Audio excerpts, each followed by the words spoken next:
Assalamualaikum warahmatullahi wabarakatuh. Selamat pagi sahabat Bawaslu dimanapun Anda berada. Kembali lagi dengan podcast Bawaslu Kampung Trenggalek. Jadi kita kembali lagi di podcast Bawaslu Kampung Trenggalek yang sudah lama ini tidak tayang kembali. Dan hari ini kita akan mulai podcast lagi. Jadi kenapa podcast ini diadakan? Karena ini ada non tahapan. Non tahapan itu Bawaslu ngapain saja. Nah, yang pertama itu, yang kedua di sini saya juga bertemu dengan narasumber. Narasumber itu namanya Pak Prayogi. Selamat pagi Pak Prayogi. Pagi Mas Rian. Jadi Pak Prayogi ini adalah koordinator divisi hukum dan penyelesaian sengketa. Betul Pak ya? Ya. Alhamdulillah. Ya. Untuk pagi hari ini podcast kita itu bertema tentang pemutahiran data partai politik berkelanjutan, benar Pak? Ya, betul. Oke. Untuk itu pemungutan data pemilih partai politik berkelanjutan itu apa non tahapan ini berlangsung Pak?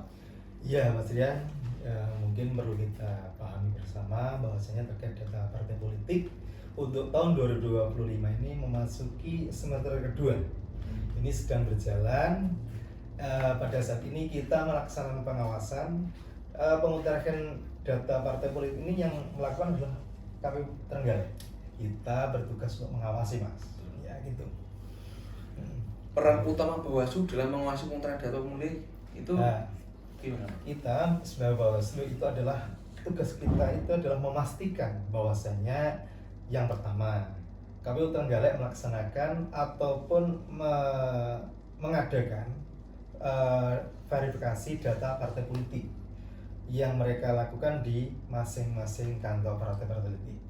Yang kedua, kita juga memastikan data tersebut, karena kita harus tahu sebagai pengawas, kita memastikan tugas kita itu partai politik yang kita pastikan apa? Yang pertama terkait dengan domisili sekretariat, yang kedua kepengurusannya, yang ketiga juga adalah keterwakilan 30% perempuan, dan yang terakhir adalah data keanggotaan. Ini adalah tugas Bawaslu.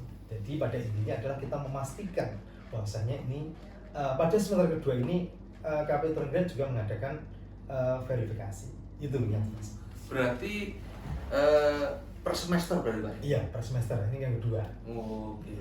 Terus tantangan yang dari Bawaslu tentang terkait dengan proses pemutahiran data itu apa Pak? Iya, yang jelas tiap tugas itu kan jelas ada tantangannya pasti ya, itu wajar. Nah, tantangan kita ketika kita terkait dengan data partai politik itu adalah kita mungkin yang pertama adalah akses sipol. Ini yang secara umum Bawaslu Trenggalek belum punya. Kita kemarin sudah koordinasi dengan pihak KPU Trenggalek terkait dengan akses silon. Yang kedua, kita juga tertib administrasi, kita bersurat ke KPU Trenggalek, dan saat ini kita menunggu akses tersebut. Yang kedua, kita juga kemarin saat verifikasi data parpol yang dilakukan oleh KPU Trenggalek, kita dari Bawaslu juga ikut datang ke sana. Kita berkoordinasi juga, dan yang terakhir kita juga kita nanti akan mengadakan koordinasi secara langsung ke silaturahmi ke partai politik itu ya Mas, untuk memudahkan lah koordinasi. Oke. Jadi Bawaslu untuk memastikan terkait dengan data partai politik yang berkelanjutan ini Pak, itu Bawaslu harus punya akses sipol ke KPU. Iya. Untuk hari ini seperti apa Pak? Nah, akses sipol ini ada sangat penting untuk kita dapatkan agar kita bisa mengadakan pengawasan secara administrasi juga, apakah data tersebut sudah benar, sudah sesuai, dan juga KPU Trenggalek mengadakan pendataan tadi. Penting ini sangat penting. Jika ini pertanyaan, jika pengurus itu kurang dari 30% perempuan, itu bagaimana Pak? Nah, ini juga amanat undang-undang bahwasanya keterwakilan perempuan itu 30% itu sangat penting dan itu harus terpenuhi karena itu adalah termasuk sudah diamankan dalam undang-undang tersebut. Bahkan saat pencalonan itu kan juga ada wajib 30% terpenuhi. Oke. Berarti kan itu juga terpenuhi ya. Itu. Berarti harus ada 30 perempuan perwakilan ya. Itu kita menghargai lah. Menghargai. Emansipasi. Siap. Nah, jadi ketika proses ini berjalan, terus berarti ada pergantian atau tidak ada pergantian itu wajib tetap ya, atau kan, tidak apa? ya, itu jangan penting karena itu adalah pergantian kan harus apa ya, di partai politik kan juga ada yang namanya reorganisasi kan, pengurusan kan, dan saat ini di Trenggalek ada beberapa partai politik juga mengadakan reorganisasi, kepengurusan karena rata-rata 5 tahun itu kan juga Betul. ada penyegaran lah kan gitu. Ya. Jadi nanti ketika hari ini sudah ada pemutakhiran data partai politik, iya. Nantinya ketika ada tahapan KPU nanti apakah masih vermin atau langsung perfak, Pak? Nah, karena gini, kalau kita flashback ke pemilu 2024 itu kan sebelumnya juga ada tahapan yang namanya vermin dan verfak peserta partai politik. Kita mungkin flashback ke tahun 2024 kemarin, partai politik calon peserta pemilu itu juga wajib di vermin dan di verfak. Itu tetap lah, kalau belum ada perubahan berarti seperti kemarin tetap kita lakukan.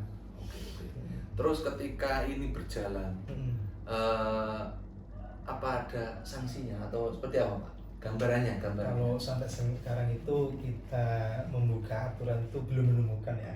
Nah, terkait itu, jadi pendataan ini juga ada beberapa hal yang harus dijaga kepentingannya dan juga haknya. Artinya apa? Partai politik ketika hari ini tampil di data partai politik berarti kan juga menjaga hak-hak partai politik juga. Betul, kan. Itu yang kedua, KPI juga punya kewajiban lah pelayanan karena katanya KPU melayani dan Bawaslu mengawasi. Siap. Oke. Terima kasih Pak Yogi. Podcast hari ini sangat yang pasti masyarakat juga menunggu-nunggu apa sih kegiatan Bawaslu ketika tidak ada tahapan. Ya. Salah satunya adalah pemutakhiran, mengawasi pemutakhiran data partai politik. Seperti itu. Siap. Terima kasih Pak Yogi atas podcast hari ini. Untuk teman-teman di rumah atau sobat Bawaslu di mana Anda berada, hari ini kita cukupkan podcast hari ini. Kita kembali ketemu di podcast yang akan datang. Wassalamualaikum warahmatullahi wabarakatuh. Waalaikumsalam warahmatullahi wabarakatuh.